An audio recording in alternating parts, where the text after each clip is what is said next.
every second in the world, whether you're running for mayor, trying to get money for your PTA, change people's opinions on something, persuade your kids to do something. No matter what you are trying to do in the world, the game of content and distribution is how the world works.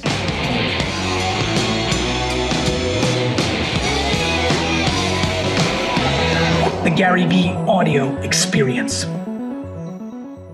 Hey everybody, welcome to an episode of the Garyvee audio experience. I'm really excited because I haven't done a podcast with another human being next to me in what feels to be like 2 years. So I'm incredibly excited for our guest today. If you follow my content at a scary level, because it's maybe been a little while, but I would often be asked during Q&A, call it 5, 6, 7 years ago, timing's tough these days, about, well, Gary, you just talked about this, but what brands are doing it right? And at the time, I was incredibly fascinated with a brand that I thought was doing influencer marketing on Instagram as well as anybody I had seen, and I do a lot of watching all the time, then, now, and forever. And so I started kind of just mentioning Gymshark without really knowing whom or what. Again, if you really, really know me, legitimately didn't even Google it or look it up or went to the website, just saw it in the flow and would mention it. Several years later, met some of the key executives who were in my office. He's sitting in the background right now. And then a little later, met the gentleman that is with me now, who is the founder of the company. Ben, why don't you introduce yourself to the Vader Nation and welcome. Yeah, no, thanks. My name's Ben Francias, founder and now chief executive of Gymshark. Gymshark's a fitness apparel brand. We were started, I guess, during the social era. Everything that we do is all about community. When did you start the company? 2012. So 2012, I was 19 years old. I was just starting university at the time. And so I, as a kid, I wanted to be a bodybuilder. So I would massively admire a lot of the big bodybuilders over in California. And I wanted to essentially be like those guys, but I was never big enough. I just didn't have the muscle mass. So at that point, bought a sewing machine, screen printer, and started hand making the clothes myself. Fast forward to today, and play with me a little bit there. You go from I'm going to be Arnold Schwarzenegger to I need a sewing machine. Yeah. Help me put that together. Like you knew you wanted to start a t-shirt brand, a fashion brand? No, it wasn't that. So it was fitness. So I just loved fitness. So as a kid, wasn't amazing at school, wasn't misbehaved or anything, just for whatever reason I just couldn't get on board with it. It didn't resonate with me. I understand the concept. Then I joined the gym at 16, I think it was. And then that taught me structure that school hadn't taught me. It taught me that I go to the gym 5 days a week. And if I'm feeling tired, happy, whatever, I still have to get it in. And then that structure, I then applied it to school life. And then I did well at school and managed to get into university, which was massive. Okay. So as a kid, completely fell in love with fitness. And that was my then ambition, was to be involved in fitness. I wasn't actually at that point desperate to be involved in apparel or supplements or equipment or anything like that. Just a macro, I'm going to be in the fitness game. Yeah. Mm-hmm. And so talk me through, I had a very similar moment in my life. It just happened at a very, very, very, very young age. Whereas in 3rd or 4th grade, I remember David Johnson in my class, made me miss 7 tackles and he scored 9 touchdowns in backyard football. And I decided there that I was not going to be a New York Jet football player, but I decided that I was going to buy them instead. And so when you just went through what you just said, it really clicked for me. I smiled. So you love the discipline. It makes all the sense. You're totally infatuated. Are you at 17 and 18 trying to figure out if you have the muscle mass to go into that world, or you kind of always knew? No, to be honest, I just knew, because I think there was other people my age that were just so much far ahead. Yeah. So I knew at that point that I wasn't going to be able to do that.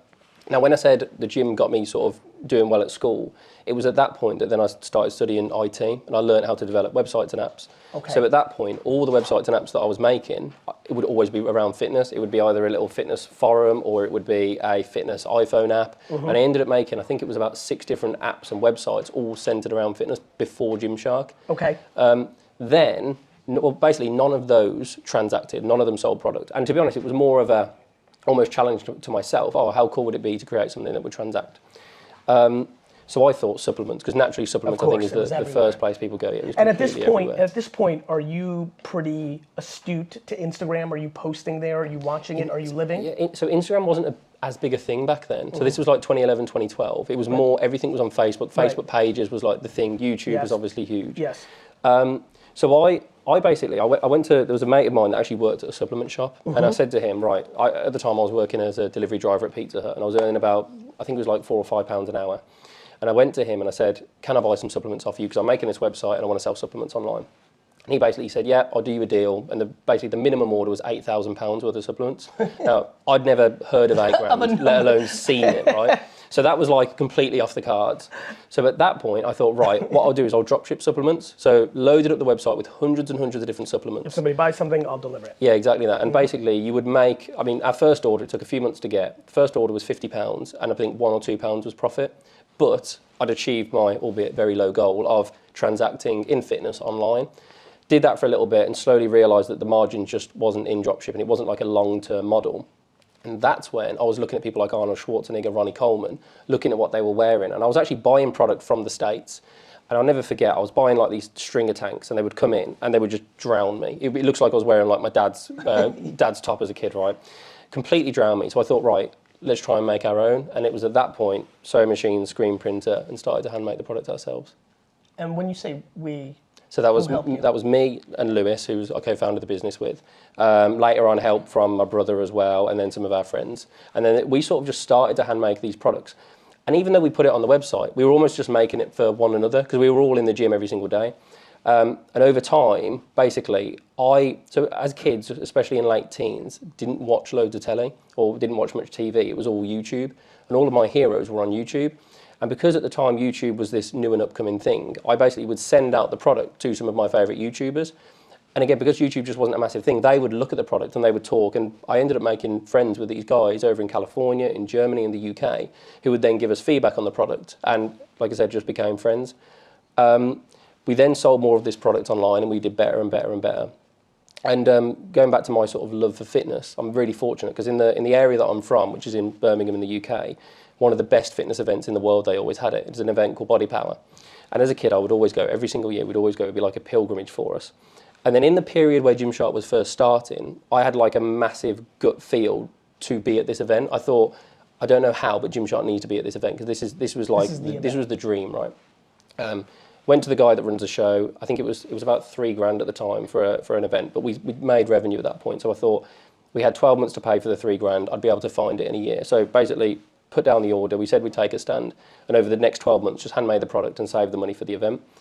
As the event was coming round, it was in May. By sort of start of the following year, so a few months before the event, we had enough money to fly over these YouTubers and influencers to the event, build a good stand, take product to the event. And basically the brand just blew up at this event. No one else was doing it. We were a completely open shop in a world that was very much like selling product. We were like, come in here, talk to us, meet the guys, the athletes. If you want to buy a product, you can. If not. And if you're not, don't worry. And by the way, after the event, we'd all go down and lift together. Whether you were a general fitness person that wanted to buy the product, an athlete, one of the small number of staff members. And what we inadvertently did was started to build a community just at the grassroots level by going and lifting with people after this event. And then prior to that event, we were selling about £200 or £300 a day worth of product. So what's that, $400 or $500 a day? Then after the event, through the event, all of these lifts that we were doing were posted on Facebook, Facebook and YouTube, which is where everyone was at the time. And the brand started to go viral because I'd actually turned. I couldn't both have the website on and be at the event because all the product was made. So I turned the website off for that weekend. Came back after the weekend, having gone viral on Facebook and YouTube. And in the first half an hour after the website went live, we did £30,000 worth of revenue from £200 or £300 a day. That's and then massive. that was when, and that was in 2012, 2013, that's when it really started to move. So it makes sense that when Instagram, because Instagram was happening, but like at the beginning. So Instagram was coming up then. And here, I don't know what it was like where you were. It was very much like the sort of, I don't know what you call them, like indie kids. It was almost like super filtered. And it was like everyone had sepia everywhere. Yeah. Very, very hipster, Brooklyn, San Francisco. Yeah. That was the first year of it for sure. And then we just thought, you know what, it seems cool. We started using it. I was more on Facebook at the time, then we moved on to Instagram, and we just started posting on Instagram. And was the company always called Gymshark? Yes. So the company was always called Gymshark, but we've basically changed our logo through the years. Makes sense. So I said, as a kid, I wanted to be a bodybuilder. That was the ambition. So at the start, it was to build bodybuilding clothing. So the logo was like a muscular cartoon shark. Yes, I remember actually. And it wasn't long after that first event that we realised that the bodybuilding market, as much as I loved it, we wanted to grow beyond that, right? Yeah. So the brief sort of to myself was, I want a logo that appeals as much to that bodybuilding market, but as everyone else. And the brief was it has to appeal to my mom as well as me. So that's when we built this sort of shark head logo that we use today. And then we sort of started to venture out more into fitness. What was kind of, so obviously that huge event first, what was the next big quote unquote moment you think in building this business? Because let me jump in here and make this not just about Ben and Gymshark and make it for all the listeners. What you just heard is the same old thing. I mean, I'm gonna go to the grave. People laugh when I say the word arbitrage now in my real life, but I can't help it. It's just what it is.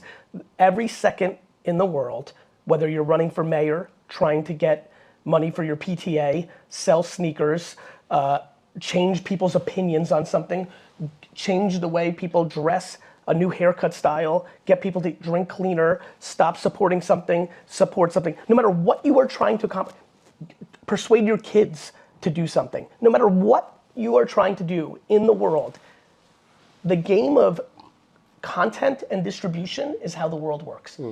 The game, right now, this is content and distribution. There are a lot of people listening, but the variable is what's gonna come out of Ben's mouth. For everybody's listening right now, their perception of you and the brand from a filter of this community will be completely predicated on what happens here in the next 15, 20, 30 minutes. Now, whether that's 10 seconds on TikTok or the first 2 seconds of a pre-roll YouTube ad that's even 2 minutes long, or a piece of direct mail, a billboard, walking through an airport and looking at a sign, it's all just the same game. At every moment, 80% of the world is overpriced for the attempt to convince somebody of something. The telly, outdoor billboards are up 15% around the world over the last decade, in a world where in that decade, every passenger no longer looks outside. Bad deal. Right, a lot of people know where I feel about this, whether it's NFT or TikTok or Discord right now, good deal. And this just ebbs and flows. And I think it's fun for me to hear this story because I don't know this story. It makes so much sense because what you did, in my opinion, because I pick up watching it in the wild somewhere around this point as the next year, is the rep of Facebook and YouTube made you more prepared to be even better at it at Instagram, and even the story, because you brought some people to that event, you were able to see that the personality arbitrage, those athletes, whoever you brought to that booth, that was a massive arbitrage, both in people at the event wanting to come and see them, but then also the content they were putting out into the world that led to this $30,000 day. That's, I always say there's this thing where when something special is happening, once you see it, you can't unsee it. Yeah. You didn't need to watch my content, read a business book, or go to a seminar to realize there's a thing going on here. Let me go committed. You're a kid at that point. And for everybody who's listening, that's what you're looking for. You're looking for the underpriced moment in time. So many of you that are listening right now, it's funny, I just took a flight here to the UK and I was reading a bunch of DMs and still, in the last 24 hours, I probably had 7 or 8 people just flat out DM thanking me for pushing them so hard 2 years ago on TikTok. And that was the moment for them after 7 or 8 years of getting no traction, 7 or 8 years of getting no traction on Instagram and YouTube. And this will continue to forever happen. And so again, I want to take this lesson break from this interview. It's always going to be this. Procter & Gamble is the biggest consumer packaged goods brand in the world because they were the most aggressive on television commercials in the 1950s. Period, end of story. Amazon is the biggest company in the goddamn world, or at least one of them in the world, because it was the most aggressive buyer of Google AdWords in the early 2000s. There's always an arbitrage. Tell me just a little color on your next arbitrage, whether it was scaled Instagram or something else. Yeah, so next steps. And it sounds really weird, by the way, the thing that I'm talking about, given the fact that everything we do is online and it's all on social, but We did that event really well, and to your point, we noticed that. So then we spent all of our money we agreed to do the event again next year, and then we flew to Cologne, Germany, and did an event over there. So there was a big event called FIBO, which was twice the size of the event here. We did that. The following year, we did Arnold, Ohio. We went to California, Australia, Germany, UK. So the events thing just got bigger and bigger and bigger. And exactly the same as that first event, we were there, we had the team, we had the athletes, we had the community. We would lift in the gym after, we would all and build that community. And interestingly enough, fast forward 8 or 9 years now, surprise, surprise, where are our key markets and our key areas where those communities were built? The UK, Germany, Australia, California, places like this. So we built up these communities. Now, as we go doing all these things, Instagram is building, people are following us on Instagram, on YouTube, on Facebook, they're following the whole athlete team.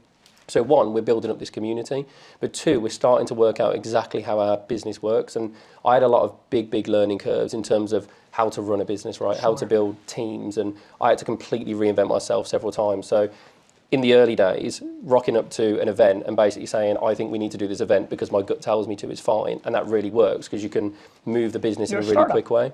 But then all of a sudden, you're building teams, and it can't just be what Ben says, because that's not particularly scalable. I had to then learn to, one, build teams, work with people, and then start to articulate reasons as to why.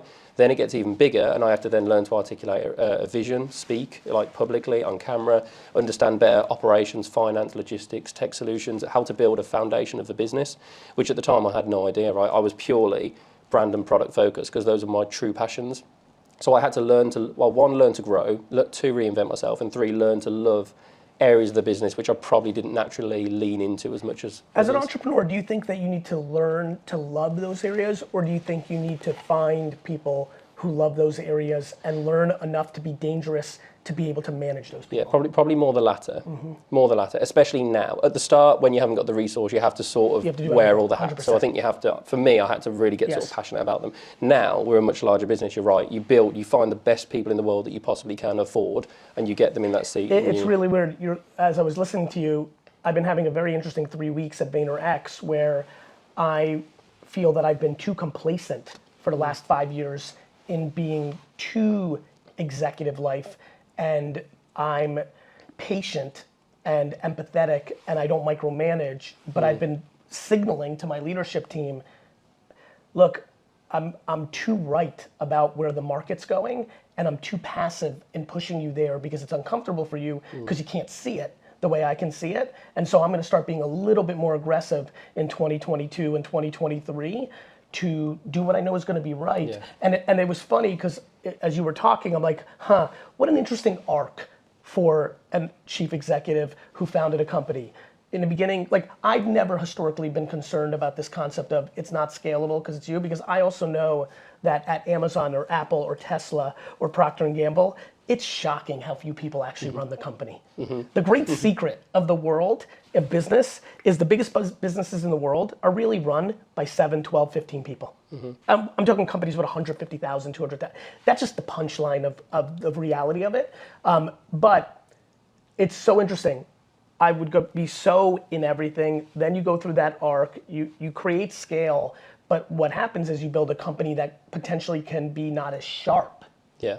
Well, I had to change a lot, right? So, and I was an avid watcher of your content, particularly in the early days, and you would talk about leaning on your strengths, focus on your strengths. So what I did in the early days was purely, I had this moment, right, where it was focus on my strengths or work on my weaknesses, and I sort of try and zoom out of what Ben wants and think about what Gymshark needs. And Gymshark needed Ben to be incredible at his strengths. So it was at that point we brought in a chief exec. So someone else called Steve, who's run the company brilliantly up until a few months ago when I came back into the CEO role.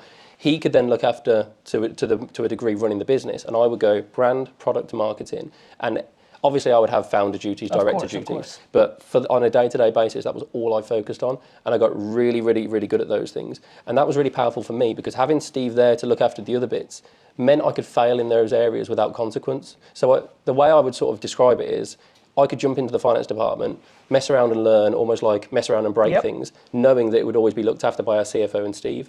And that's the way that I learn, by actually physically doing. The same exact way. And like being in there and actually being able to do it myself. I mean, there was periods in product, I'll never forget this, where we needed to build a particular range. So we all just jump on a plane, fly out to the factory for a week and just make the range and then come back when it's done. So now in the chief exec role, the context that gives me, I understand the product process. I understand the brand process. I've been to every single event. I understand the marketing process. And because I've been able to spend time in ops, go to distribution centres, live and breathe it, I understand the foundations of the business as well. And the reason that I can do that at 29 is because Steve in the chief exec role allowed me to essentially fail freely. I grew up in an environment where I did every single thing in my dad's store, so it was so easy for me at 22 to run it. And I remember when I started getting into corporate world, I was impressed. You know, as an entrepreneur, you have a lot of cynicism towards big companies because they're slow and they do things great and they do things poorly. But as you were talking, I'm like, you know, that's one thing that I do think the Fortune 500 world does do well. If you look at who ascends into a CEO role, they make her or him bounce around in all the categories so they can taste it. It was fun, like when I was, like, again, similar to not like Googling your company and seeing who you were, I don't tend to look up stuff, I just live it. And I was like, oh, they moved Christian to product. He used to be in marketing. Wait, Christian's the CEO now? Oh, that makes sense. He did all these, she did all these things. So before we get out of here, what I was really excited about having you on with is that you're of the age and have had the decade that a lot of the audience that's listening is embarking on and definitely aspires to. I think you've been really strong in articulating certain parts of that journey right now. I have to assume, given how popular Gymshark is with so much of the youth and where it was built, to your point, a brand that's truly built in, I'm running around Madison Avenue saying brand is built in social because they all believe it's built in tele. And your company is a true testament to that. What are your go-to pieces of advice for the kids that are like, I want to be like you? Because I'm assuming you get a shitload of that. Yeah, to be honest, I think it's probably fairly similar to what you talk about. I think self-awareness is key. So that if I wasn't self-aware as to my strengths and weaknesses and couldn't approach them in a logical way, then I think we wouldn't be where we are today. I think it's important for entrepreneurs and CEOs to separate themselves from the business because it is a separate entity, albeit so intrinsically linked. Like Gymshark is my baby, but I have to think about things from a Gymshark point of view. And something that I think a point we've done well, but I think we could do better at is it's very rare for something to work for a prolonged period of time. So I think we were talking before, right, about you with email. Email worked, yes. But then there's a point where very quickly, and it almost comes out of nowhere, that it doesn't. And then, that's not to say that email doesn't work, because I think there's huge value in it today. It's not the same level of arbitrage. But things change quickly. In such a big way. And by the way, in your business, product and marketing, at the core, both change a lot. Yeah. Right? It was so funny. D-Rock, are you still wearing, let me see your pants real quick, or you changed them? On the flight, you had, you and many people are wearing, the bottoms, right? And literally, as we were boarding the plane to London, I was a little ahead of you on the ramp, and you were walking, and did you see me look? Yeah, I thought you were looking at the sneakers. I wasn't looking at the sneakers, which would have made sense. I was looking at the fact that over the last 18 months, that level of band on pants is what people rock with. And what I was thinking, D-Rock, was, holy shit, 20 years ago, my number one goal when I bought jeans was how wide could the bottom be, because I had to cover as much of my shoe as possible, because that's what was in style, right? And now I'm looking around, all the dudes are like, everything is like super tight, right? And like that's for me, that wake up call, the only time that I felt like, I would almost compare it to a fighter. The only time I was rocked in the ring, like, oh shit, I might get knocked, was absolutely that 2002, 2003 thing where I was like, how did I, this tenacious, young, ambitious dude, fall into this lull where I became completely one-dimensionally vulnerable to just what I do on email, and I could feel myself milking it and squeezing it, and it felt really uncomfortable. And that's probably why I was so quick to move to MySpace, Friendster, Curiosity, because I'm like, okay, that's maybe something I can do. And then boom, YouTube, Twitter come, and the rest. And it shook me to the point where I think I'm very aggressive on looking for the next TikTok. Real quick, before I lose you, because my brain just went there, because the next thing I'm looking at is Discord. You said, and I want everybody to hear this, you can rewind it. You said the word community an enormous amount of times. And I do think what is going on right now, and everybody in this kind of general sense of our universe is aware of what's going on with like the Reddit Robinhood stuff on buying stocks. I think the Discord thing really has my attention. I really do believe that the Facebook group Discord thing is very real. Facebook group for that 45 to 90-year-old, Discord for that 18 to 44-year-old, for every brand, I'm drinking a Joe and the Juice, another good European-based brand that's going global. I think I do predict that, and which I hate to do because it hasn't really happened yet, so I'm vulnerable here, but I think most brands are gonna have Discords and have them in a real way because I do think community is been subtly hidden in the comment sections of social. And I think Discord with NFT land is very clearly showing people it's always been that. And what's interesting is, to tie it all into a knot, because it's how I lived with Wine Library TV, I did a lot of real life events there too, and have always naturally gravitated towards them as well, because they're just community anchors. But I think, and then on that note as well, you're right, there's so much to lean into online, and you see so much about people saying like, offline is dead, the high street is dead. And when you hear that, I think your ears will prick up, right, and go, if that's what's being said, there's an opportunity there, and there are people that do it incredibly well. So like community comes in all different shapes and sizes. I think to your point, and I love that, where my brain went is exactly what retail is gonna turn into in the next 30 years is community hubs, right? The store is gonna become so different than what your mom grew up with, what I grew up with, like, you're gonna be required to make that a place where somebody actually wants to go. That no different than your pop-up at these events. That happen to maybe also want to buy something. Because a lot of stores and a lot of retailers and I split many companies into two different categories, right? You've always got brand and utility. Yes. And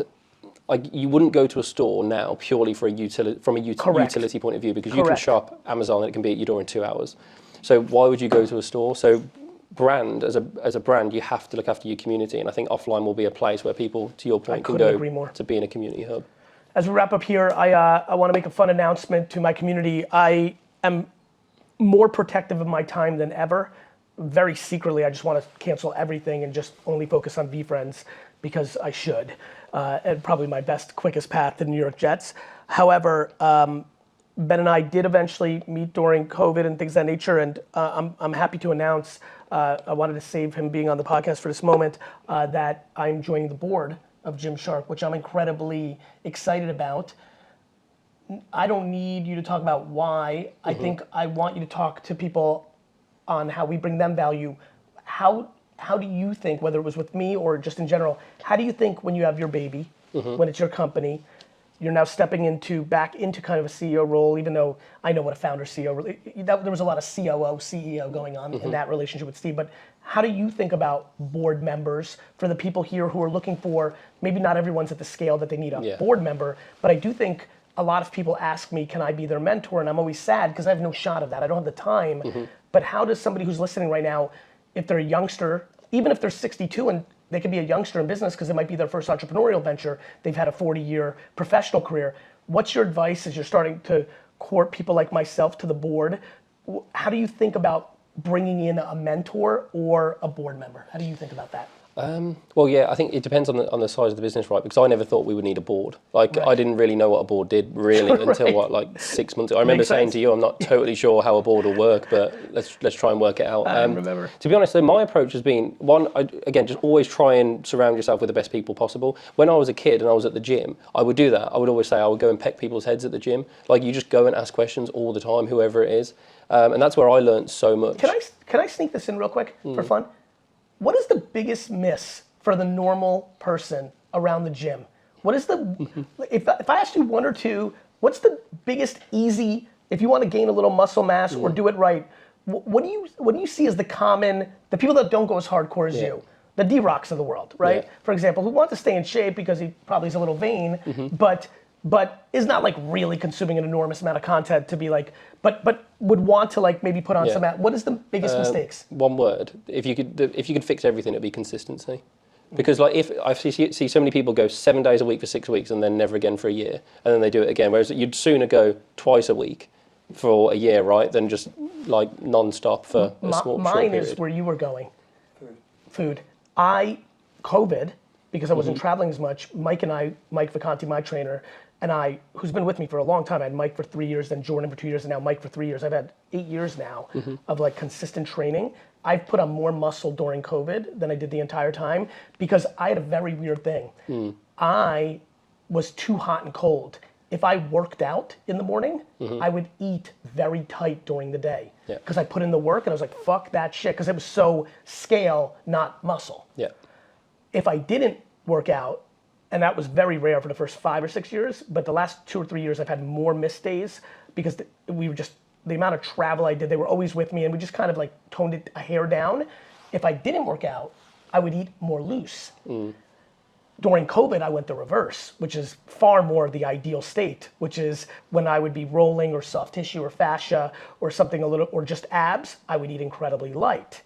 When I was doing muscle work, like real lifting, I truly, truly put in the protein against the work, and it was significantly different. Yeah, makes a difference. So that's what it is, D-Rock. That's why you're struggling.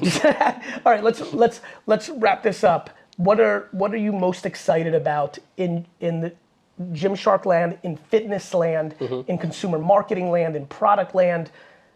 Let's take this very macro, not necessarily very detailed. Gymshark's about to launch a lollipop, more of the macro of this whole world. What are you seeing? I think similar to what I said earlier, I think we have to rethink the way that we see so many things. I think I'm seeing a lot of signs similar to what you mentioned around email and a lot of the social platforms that live today. I think to your point, Discord and TikTok and places like that will be the area to get eyes on brands, but also to truly build communities. Going back to what I said earlier, I think offline has always worked. I think just the way that it works has completely changed. And I think that's what we're going to see in the next few years. What about on the product side? Like back to the joke about the lollipop, is there? I think, so from an apparel perspective, I think the opportunity for innovation is massive because I think you're going to see materials innovation at a rate that we've not seen before, particularly from a sustainability perspective. Whereas before, it was all around sweat wicking or stretch, whereas now I think it will be about being recycled and recyclable and having the performance properties but in a sustainable way. Right, it's like after you're done working out, if you soaked your shirt, just throw it outside because it'll just become part of the ground. Maybe not that extreme, but what about on the footwear side? Last question, on the footwear side, is there innovation opportunity for people working out? I've been seeing a lot of weird stuff right before COVID, like at the gym, like people not wearing shoes at all, different socks, like just been seeing, what is he I'm wearing barefoots. I think, but they laugh at me for wearing these. I think there's massive opportunity. I wonder if that's why I asked the question, by the way. I'm like, what is he wearing? What are those? It seriously was subconscious. That's exactly what just happened. No, I think it's not the same. I think the opportunity is massive. I think there's opportunity in sustainability. I think it's all around building out true performance product, but also sort of innovations in the way that the product's delivered as well. Brother, I'm excited to get to know you. And you. Much more. Congratulations on everything. Thank you. I hope you have a great day. YouTube watcher, what's up? It's Garyvee. First of all, thank you so much. I hope you're doing super well during these times. I also want to ask you, please subscribe because my commitment and exploration of YouTube is about to explode. Stories, polls, more content, more engagement, more surprise and delight. This is the time to subscribe. I hope you consider it, and I hope I see you soon.